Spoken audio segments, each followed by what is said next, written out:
you need to know about this Porsche Boxster S is 3 numbers, 718. That means that it's powered by a turbocharged 4-cylinder engine. And that's really important because although Porsche says that every single body panel on this Boxster is different, it pretty much looks the same as it used to. So the biggest change is back here. So that's what I'll be focusing on in this quick take.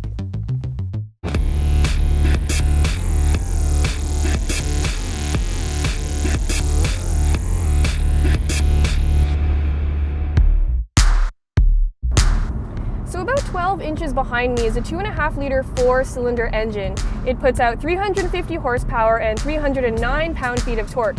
Here we have it hooked up to a 7-speed PDK, but thankfully you can still get it with 3 pedals because even though the PDK is faster and more fuel efficient, I'd still pick the manual every single day because it's more engaging, but more importantly, it's $3,200 cheaper. With that PDK, this Boxster S can get to 60 miles an hour in 4.2 seconds, which is actually faster than a base 911. The biggest difference with this 4-cylinder is that the torque is much more usable because it's available much earlier on and it lasts through a much wider range. Max torque is available from 1900 RPM all the way up to 4500, and it doesn't even feel like it drops off at the higher end like so many other turbos do. Except for a wee bit of initial lag, it pulls strong the whole way through. There's also this optional selector on the steering wheel that's lifted right out of the 918.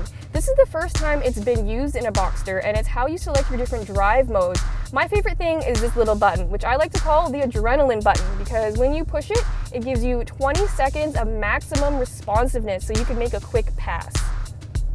So you're gonna hear a lot of complaints that, oh my god, it doesn't sound like the flat 6. Of course it's not going to sound like a flat 6, but I don't even care because listen to this and tell me that it's not the most savage sounding 4-cylinder that you've ever heard.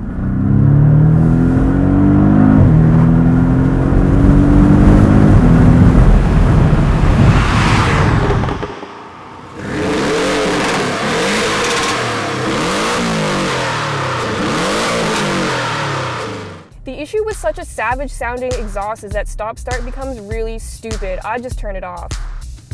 This S version gets bigger brakes than the regular Boxster, and it happens to use the same one as the 911 Carrera.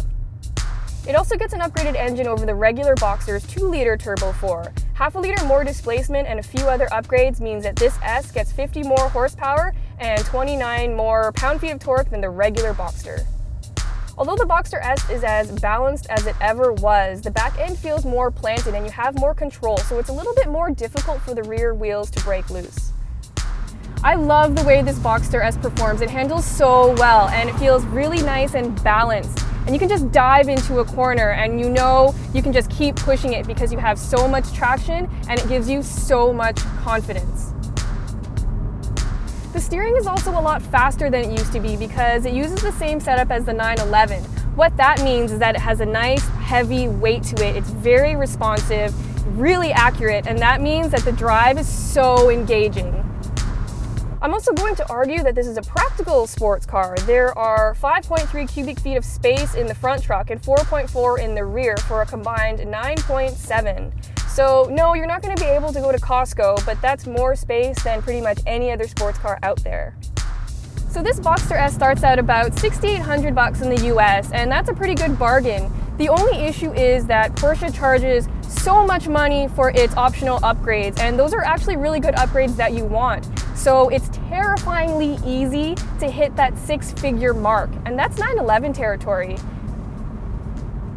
So if you were worried about a 4-cylinder engine completely ruining this car, you can calm the hell down because this isn't the first time Porsche has used a 4-cylinder engine, and even with a 4-banger, the Porsche Boxster S is still one of the most legit and entertaining sports cars you can buy today.